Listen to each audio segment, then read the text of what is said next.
Enzo. Oh, this is probably too long for a voice note. Hey Claire, I know. Save it for the podcast. Your space for an unfiltered and candid conversation. Skip the small talk and dive in deep. Hey, he's Enzo. And she's Claire. And this is Too Long for a Voice Note. Hello. Welcome back, everybody. Welcome back. How are you? Good. It's so exciting to film episodes back to back. Exactly. And, we keep it rolling with the episodes. I hope you're enjoying it so far. Definitely. Thank you to everybody who's listened so far and come back we're for another episode. I think we're releasing a really interesting, not to give us many flowers or something, but toot our own horns. But Exactly. it's good episodes lately. But Yeah. How are you, Claire? How's your summer? Fine. Tell me, It's all why are you good. listening? I think summer for me, it's like I always have songs that are Summer like playlist. really define my summer. So every Okay. summer I have a thing of songs that really remind me to what happened previous year. So Okay. what are you listening to? What's your summer playlist at the moment? Give me 4 or 5 songs or artists. Okay, 4 or 5 artists. Well, for me, when it gets sunny, I always go back to reggaeton. So Feeling reggaeton, sexy. spicy, Yeah. reminds me of summer, clubbing, Beach, etc. things So like I've that. actually been listening to a lot of Raw Alejandro, Ooh, he's who's making a not one of my comeback. favorites, but his songs are catchy, they feel good, Yeah, they feel good. kind of Easy. in the gym as well, pump. Very good gym music. Yeah. Unfortunately, because we have gone off him a little bit, also Yeah. Bad Bunny, Yeah, he yeah. comes back into the playlist, obviously always Rosalia, she's Rosalia always there. is always there for Then sure. taking a departure from reggaeton, I will say Charlie XCX, Brat everyone, Summer. literally everybody. Yeah. And who else have I been listening to? Childish Gambino He's released always a a new good one. album, I and like- his Summary. Do you like that album? I like him, because it's kind of his summer, but he's never. I think his music's overall very summery, without being too in your face. Yeah, it's not yeah. I'm gonna drink a pina colada and listen Exactly, to Charles Gambino, yeah. but he has a carefree feeling to it. Totally. That's really good. So those would be my Oh. top picks for summer. Oh. Your week this This week, is my right? week, so let's get to my topic. So what is your topic this weekend? So I've got I have literally notes. no idea. I have notes and notes of Okay. my topic. Is it more chitty chatty? Is it more serious? It's a bit serious, but it's a lot of chitty chatty there. And I think it's something that you're familiar with. Not that you're familiar with because it happens to you necessarily, but I think it's a familiar topic. Okay. It's about yourself, Claire. Okay. No, I just want to talk, about the main character syndrome. Oh, that's interesting. That's very interesting. So I have this topic for a while on my list because the thing is it's been popping up a lot on my socials as well, Yeah, and same. there's also this main character energy. Which something that become really funny and popular on social, so it's Yeah. kind of connected to that. So I'll have some notes, definitions, what is good, psychologists, everyone. So let's see, let's dive into this topic because I want to also have your point of view on this, of course. This term is basically, it was popularized by TikTok, and now it became part of the mainstream knowledge. A few years ago we didn't talk about this basically. It's not it's not yet defined as a mental health condition or disorder, but somehow it's getting there. A lot of psychologists are talking about it, there being researches about it, and it's also a topic on therapy now. So kind of like a negative thing. It's a negative thing. It's considered a syndrome, but it kind of, the name was given by mainstream, by people talking about it on TikTok, but it's not a medical thing yet, but it's getting there. Okay. When someone thinks they are the main character of their life, usually comes with a side of individuality, complex, quirky style, and self-centered point of view. There's many definitions of it. There's also another form of narcissism, which people think or they believe that they're main character of everything, and they believe that the opinions on what they think is correct or is what's important. For some people, they think whatever they believe, it's what it is, because they are if you are the main character of your life, only what you think matters, right? That's the point of it. So they basically they believe they can change. That's interesting about this. A lot of people, they think they can change others people perspectives. Okay. Something that this is very connected with the movies, and when you have superheroes or the lead character of a movie, that they always can change everything. They can change the world, they can solve a situation, they can do this 100%. So that's also, people apply this type of way of expressing in their real life, which I found it really interesting. What do you think about this main character syndrome? It's funny because I always thought of it more as quite a positive thing, because I haven't seen it that much, but I've seen it occasionally, probably more on TikTok and Instagram, but but kind of in the way of main character energy. I am the protagonist of my own story and I'm going to do what I want to do and not do what others want to do. So I always viewed it as more of like a positive, like self-empowered thing. Yeah. But now hearing about this, Yeah. I feel like there's definitely like a touch of narcissism with which it. which is actually, it's interesting because actually doctors, they say this is not the same as being a narcissist, and we need to be very clear about this, because like being like having this like idea of I'm the main character of everything, it's very based on like being very insecure and you want to like you want to attract attention as well, but it's not the same as being narcissistic because it comes from different like things. The thing is, like, normally when you have this, let's say, syndrome, like you always think like your narrative is the center of the story and you are the most important person in the room and blah blah blah, which, as you say, it may have like a positive connotation, which is like empowering, but there's like a line then to draw as well that is not normally, it's not happening always like that. Sometimes it's like it gets to like, let's say, the negative side of it. Okay. So yeah. So what would be the negative of it? The negative would be that you're trying to persuade others to like see your point of view. Or... So basically, like it can be really negative because when and like this is makes me think a lot. Like when you have like, again, this main character thing, you think your life is the center of everything and everyone else is a side character. Okay, got you. So you're basically very self-centered. Yeah. And you think like, your actions are the right ones. Yeah. The actions are the ones that matter. And everything is revolving around you, and there's a kind of like less, it's a bit of like a lack of empathy in a way, you know, because that's one of the like kind of characteristics of that, because you have like you basically think like every single other reaction or thought or whatever is not that important, and you make, and also it's like a way, people with this type of like characteristic, they make everything about themselves all the time, which is like why this is becoming like a thing, because it's like a topic that it went to mainstream to kind of be like, oh my god, empowering, but then actually it's really connected to being super self-centered. Yeah, that's super interesting. Yeah.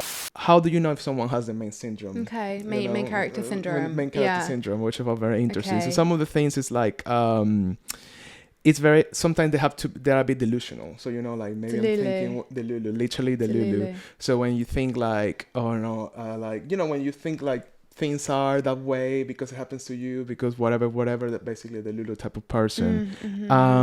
People like, they have attention-seeking behaviors, like really dramatic behaviors as well, lack of empathy, which is what you mentioned, romanticizing your own problems as well, which I find it interesting.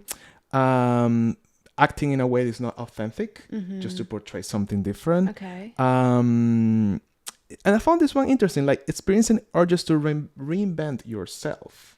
Yeah. So this is like a kind of like this, and it makes me think like, I wonder if it comes like maybe because you want to be this main character and you always want to follow whatever it's trendy. You try to rebrand yourself to match whatever is outside and to make it about yourself as well. I think that it's kind of I think that there might be a little bit of or quite a lot maybe of avoidance going on with this personality type. Interesting. Because it's kind of like it's a lot of like disregarding your own behavior, right?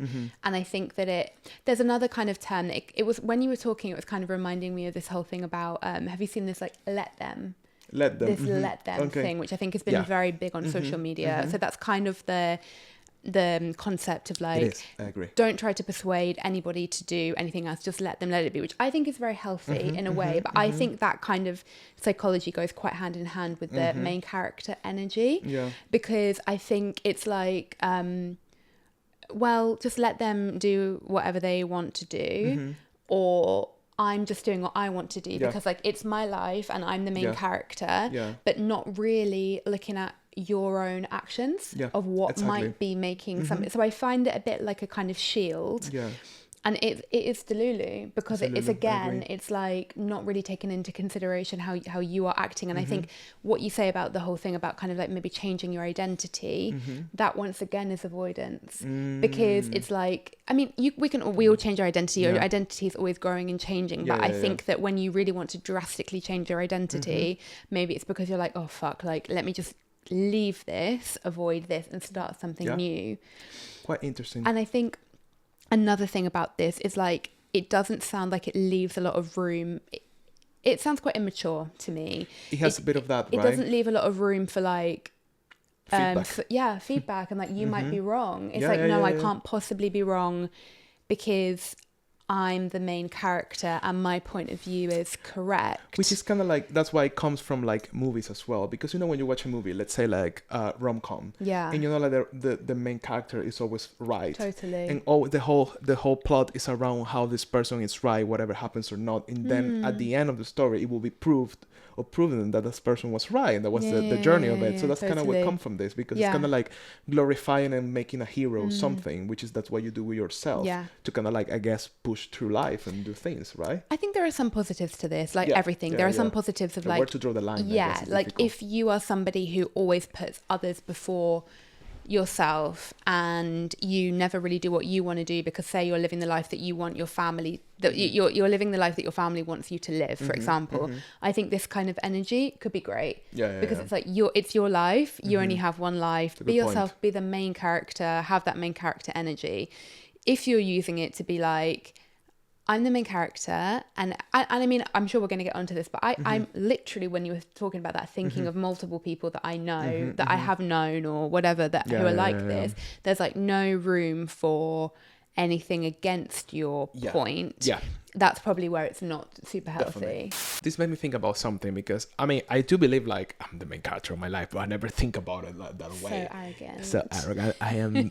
Everything revolves like about me. So shy. But you know, there was this psychologist that was mentioning like, it's obvious that we are all of us, we are the main character of our own life. Like, it's your life, right? It's just about how you fit that with other people around you, and you don't think that your reality is the only one. You also need to think others are also living their main character thingy, you know, which is interesting. It led me think to like, obviously I think like, oh yeah, of course this is my life and I'm the main person, obviously I'm the main thing of my life, but I really never think in that way that I'm the only and the center of everything, because I do feel like I am who I am also because of my friends, or my family, or people, or things that I value around me. So for me, like, you are not like a side character of my life, which is part of this. Thank you. You feel validated. Yeah. So this syndrome is kind of like these people. They feel like the main character, and everything else are side characters of their life. So they're like on the sides, and only it's you. But you are you because you are formed by others, right? That's how it works. That's what I feel. Or that's how I feel. Yeah. I am who I am and what I am because I have like bits of everyone that I love that makes me as well what I am now. So I'm better thanks to you, Claire. This is what I wanted to say with this episode. No, so like, that's cute. It made me reflect on that. It's like, that's very strange, because I think I'm not gonna, me being a great main character, let's say, I need to have other people to support, main characters supporting me in a way. Do you know what this is reminding me of? This is reminding me of, well, I'm bringing it back to two of our previous episodes. Number one is the low maintenance friendships. Ooh. Do you not find it interesting that this low maintenance friendship phenomenon is coming up at the same time as this main character energy type thing? And what they both are is this kind of like non-committal distance. It's distant in a way. And so maybe this is like a, dare I say it, like slightly younger generational thing. I don't know, but it came for me, from it TikTok, seems similar. So it makes sense. Yeah. Because also, like, this was connected of how like we're living in a really narcissistic society nowadays, and how like everything is about what we portray on social media, and how the music that we listen to is all about ourselves, and like everything right now, if you're not, we're formed enough to like know and like maybe dissect things, but when you're younger you like don't have all those tools, right? So and it seems like right now everything in the world is very self-centered, which as you say is good for like self-empowerment, until there's a point that you cross, and it's what you say, you start being like distant from everything because you want, I have my point of view and no one can reach or like break my point of view. Yeah, completely. And it's like that inability to kind of accept like another person's point of view, which is different. I think I found also very interesting in this, there's like a big example on pop culture of like a person, of a character. Actually, I think I know which one. is it Carrie in Yes. Sex and the City? Oh my God. It's totally. That's crazy. I knew That's it would fucking be. crazy because I read like 4 different articles and they mention her. Yeah. They mention fucking Carrie for Sex and the City. And I was Yeah. like, wow. So basically, like, I mean, if you don't know Sex and the City, there's a really famous 90s 2000 series that came back again. Yeah, yeah, yeah. And there's a character called Carrie, which is the main character. Yeah. And it's interesting because it's like some of the descriptors that this character has is like she's popular, which is something like it's also very main. A lot of main character people with main character like syndrome, they're very popular, or they want to be popular, or they portray themselves as popular, like loved by groups of people. So you know, she's popular, she's self-centered, she's entitled. She needs to be the center of her friends' attention. She's the protagonist of her friends group, and her problems always comes first. So I found that really interesting. And this article, which it was actually written by a psychologist as well, it was talking about like raising the question of, am I the Carrie of my group? Which made me think like about that. And I want to give you like this so the therapist is called, by the way, Kate Rosenblatt.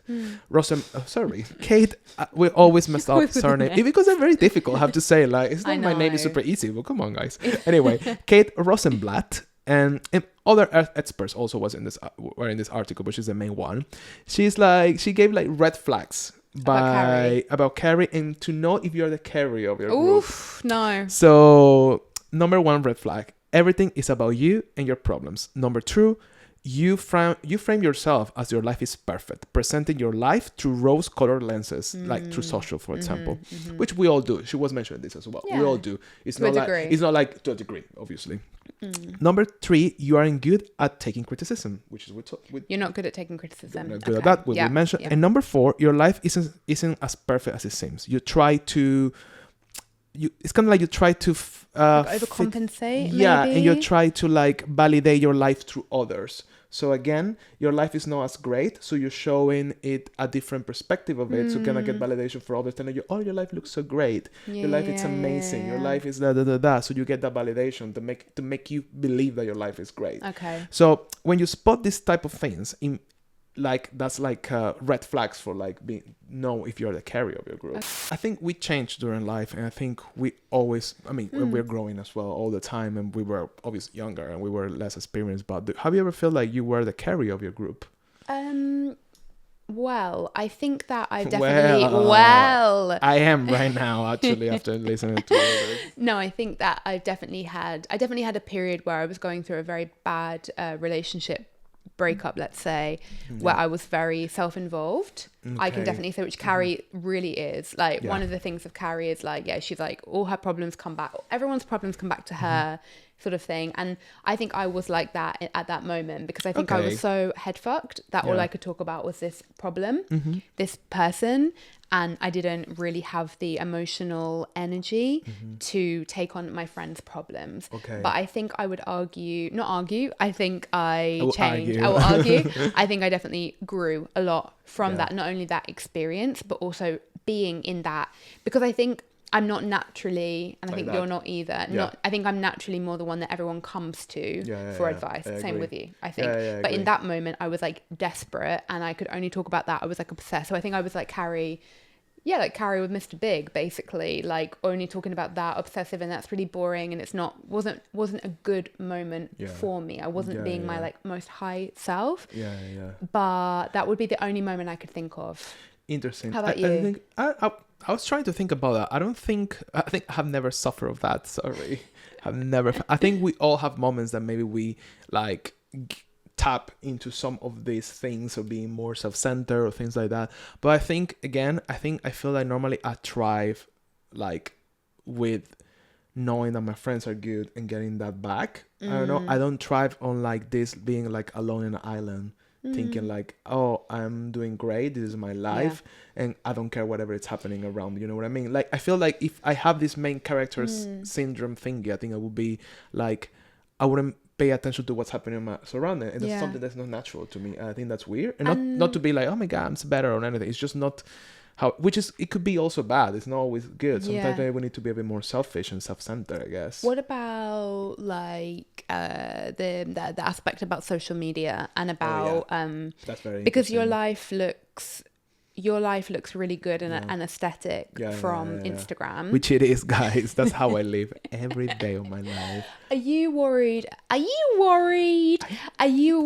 about, like, say that you were going through, I mean, I think I already have the answer to this, but like if someone's like, oh my God, Enzo, your life looks so perfect. You're always traveling and you have this amazing boyfriend and all these friends and all like, and does that make you feel a certain kind of way?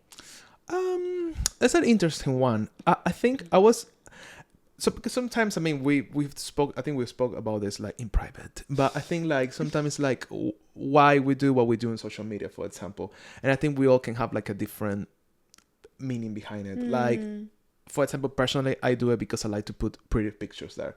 I think what I share normally is not like big private bits of my life that are uncurated, because I don't care to share that.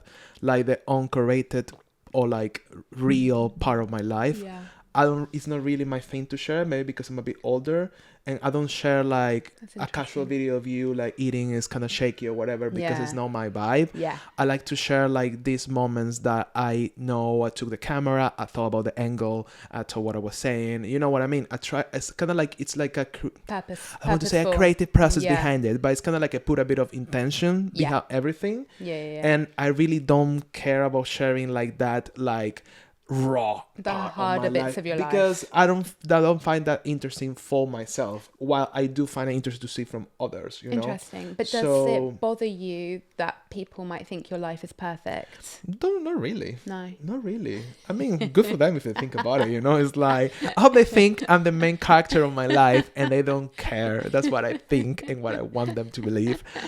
Not really. I never really think about it, and I think it's just something, it happens when you get older, because I'm realizing really like more later, I don't know why, that I don't check that much how many people are checking my stories, for example. And sometimes then after a few days or the next day, I'm like, oh, I didn't check. I wonder how many people saw the photo, you know, because I like the photo or like whatever, you know. It's always, obviously, social media is pure validation in a way. Totally. Like in a way or another, we always do to validate something for ourselves, or like to share something that we like, but obviously people looking at it will make you feel like, oh, that's cool, someone saw it. But I think getting older, like, I care less and less about it, and sometimes like, oh, I wonder how many people saw the stories, and probably are the same as always. I don't know. I have the same followers from forever, so it's like the same people that always look at my stories. That look, you know what I mean?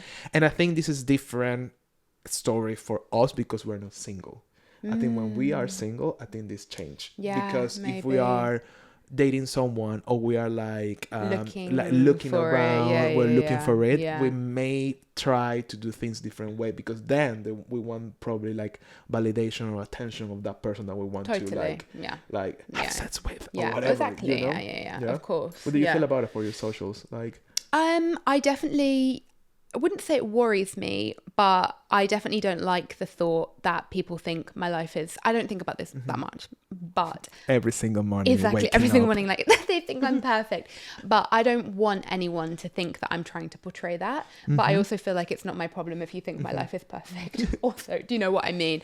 But I definitely would never want anyone to feel like, and I think I'm quite transparent on my Instagram, like I'm not talking and crying about everything, but I shared my egg freezing journey, which was difficult, and I tried to be very honest about that. I've spoken about my endometriosis, so I think I'm a bit more personal than you on Instagram. It's true. I think I don't share a lot. Maybe I should share more. But but yours is more like, you're talking about photography and it's more aesthetics and sort of thing. Like mine is a bit like, okay, let's, you know, maybe lifestyle, it's a bit more about definitely yourself, but I also don't care to share like I never shared breakups, because why, or anything it's really heavy. I would say that it's still quite curated, even though what I say about my endo and my egg freezing was authentic. It was curated, and I thought about it a lot and thought about how I was representing myself, but I never want anyone to think that my life is perfect. But I think we're hopefully at a stage now where we all know that what we're seeing is like the glossed version, hopefully. And if you're really, actually what I care about more now is my friends knowing, because you know every up and down, I know every up and down for you. That's more important to me than some random acquaintance who might be looking at my Instagram. Definitely. Kind of thing. And I think if you put it from the other side, I think it's interesting, because I do feel sometimes, I don't know, and this, I need to reflect on this, like how many people that I follow, I want to feel they're the main character of their life. and how many of the others I really don't care about it, you know? Like, for example, if I see like a celebrity, if I see Charlie XCX, for example, talking about her, like her concept is very like main character energy. This is my life. I party. I'm amazing, blah, blah, blah. But that's good because I want to get from her. I don't really want to get from her, and that made me think. I don't want to get from her like she's feeling weak or sad or whatever about her life. I really don't care about her in particular to get that scoop of her life. So I'm fine with this, like, probably self-validating, like, obviously a superstar as well, type of like main character energy thing. It's funny that you talk about that with people on social media and stuff that you follow. I got my pants in a bit of a twist about something really randomly. You know, when you get like unnecessarily like worked up about something that really does not bother you at all. Okay. So basically there's this Spanish influencer that my boyfriend follows. I think her boyfriend or husband is like a fitness Spanish influencer, and then she is like a cook, like a cookery person. Okay. You know, cookery. Like a cookery person. I love that terminology. Hi, I'm a cookery person. It's like a food Instagram. So she has her food Instagram and he has his fitness Instagram. They're both like wildly successful, like millions of followers, and they had a baby. Okay. And the baby is called Enzo. How cute. Anyway, he's blessed from day one. I don't follow either of these people. So I don't know why I got so worked up about this. You can ask Jorge, like, I don't know why. But speaking about this and like about reality and everything like that. So she had baby Enzo. Me and my boyfriend were kind of following her pregnancy because she was like, she's really, they're both obviously really fit. And so she was like working out the whole time, doing weights, like super, but she was saying that she had a really good pregnancy. Everything was really easy. Like the little baby Enzo just like kind of like flew out of her. And then we were watching these stories of her. She was in the hospital after like feeding the baby. And she was like, yeah, like it was really good. Like everything was super easy. Like, yes, it's a little bit like heavy and like the pain is quite a lot, but it was just really good. And like, I can't complain. And I got really angry. Why? Because I was just like, I don't know why. I think it literally triggered me. Because I was like, this is really unfair and my reaction is very unfair. But I was thinking, this is really unfair that she's showing like her pregnancy and childbirth and everything to be so easy and simple, and that's not the case for so many women. That is so unfair of me because that's probably the reality. I'm not entirely sure. I don't follow them, but I get the vibe that they're a little bit glossy. Completely. Like he's amazing and gorgeous and look at his amazing body. She's amazing and gorgeous and look at them. They're both like have this incredible, and the baby's so cute and everything like that. And I was just a bit like, obviously I know that I have a bit of a trigger around like childbirth and like pregnancy and all of that. But I just found it very like, if I was a woman who had had a baby recently and it had been really difficult and there'd been a complication, I think I would have felt really bad about myself seeing that. Yeah. But that's her reality. So what I'm trying to say is, with this long story, is I think I do appreciate some, especially with that stuff, I do appreciate, like I've got another example of an influencer who was super transparent. I mean, she's also stunning, amazing. She had very bad endometriosis. That's actually why I followed her. And then she's had 2 babies, and then she's just coming out talking about her postnatal depression with the second one. And I really appreciate that as well. So yeah, long way of saying I think I do appreciate the rawness sometimes. I mean, that woman that you're talking about, definitely she has a main character energy, definitely, but that's her job probably. She needs to have it. Exactly. Which is when it comes handy to have that energy as well. But in a way, are these people doing anything wrong? I don't think so. I don't know. I think like it's difficult to charge people with responsibility of what they say, because at this point of life, I feel like everyone can be an influencer, and there are millions of people that are influencers. We're not in the times where maybe the influencers were like these big celebrities and we held them accountable for what they say, like Madonna, you know, like the Michael Jackson or whatever actors. Nowadays, like honestly, everyone can have an influence in a certain group of people. So if I think nowadays it gets more and more about what you choose to follow and to unfollow, because I feel we all have access to say whatever. How can we regulate it? it's about your personal values. Like no one, I don't feel anyone can come and say like, I mean, you can come and say that's wrong. Obviously, that's totally fair. Yeah. But what's the metric to say if something is bad or not? Which I guess is our modern times. Interesting. You made me think there. You made me think. Let's think. Can I ask you something? Yes. Is there anybody, without naming names, is there anybody in your life that you think has main character syndrome? Apart from you, no.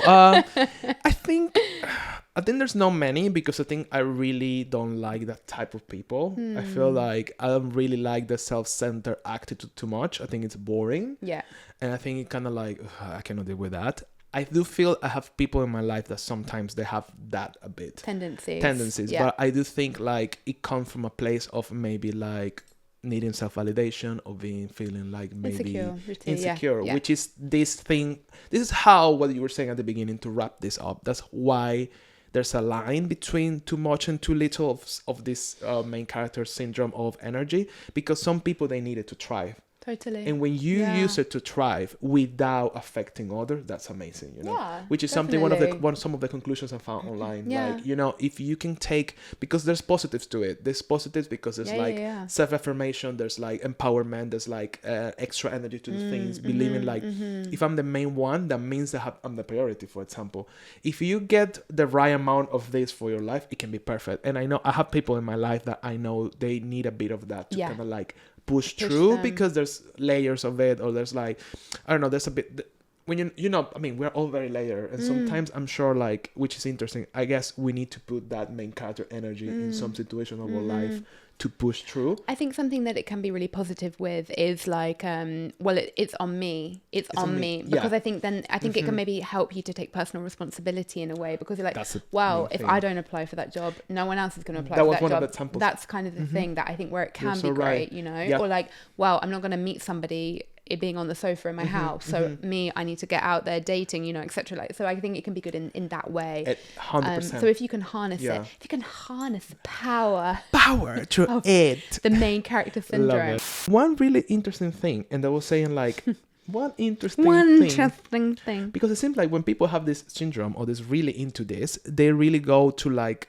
social media to share everything, to get the validation and to make them like other people think they're the main. If you are the main character, you're gonna be all the time there. You're gonna be at the party. You were doing this, and you were sharing a lot. That's why it's very connected with social media, like a celebrity, you know. But then one of the things we're saying, like, if you want to like improve this a bit of yourself, you need to go more a bit like audience free. Okay. So that means show less of your life to the digital audience and actually share with real people in your life. And why is this? I found this really interesting. So basically, when we do personal interactions, we release the hormone called oxytocin. Oxytocin. And this hormone. And it's like this is actually like a bonding hormone. So that's why it's when the baby comes out. In us, we are releasing the hormone right now by our real human interaction.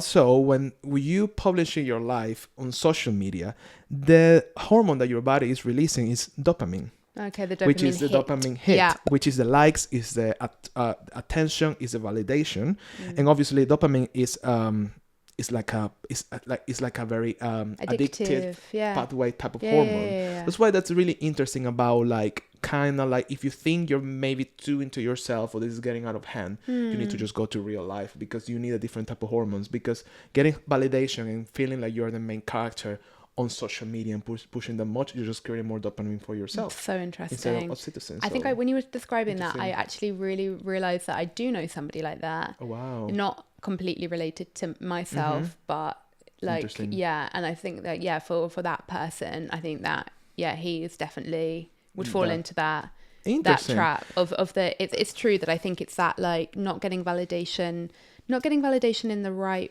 way. I think you really explained it really well with the different types of hormones. I find that really interesting. It's fascinating, isn't it? The hormone that we, even like that, like those little difference, how like sharing this here instead of sharing only in social, it can like change the perspective. So yeah, anyway, What an interesting one. Yeah, thank you, love, I'm for gonna your thoughts. Reflect Reflect more a on lot. this. And guys, please feel free to feel the main character of your life, but within Definitely. reason. Yeah. Don't feel self-absorbed and self-centered. There are others, and I think like we become better main characters when we have people around us that we love, and it's really good for us. So we don't live in a bubble. We live in a bubble. Island. So well, thank see you. Very good you topic. next time, See you next week, guys. Thank you, Claire. Bye bye. See ya.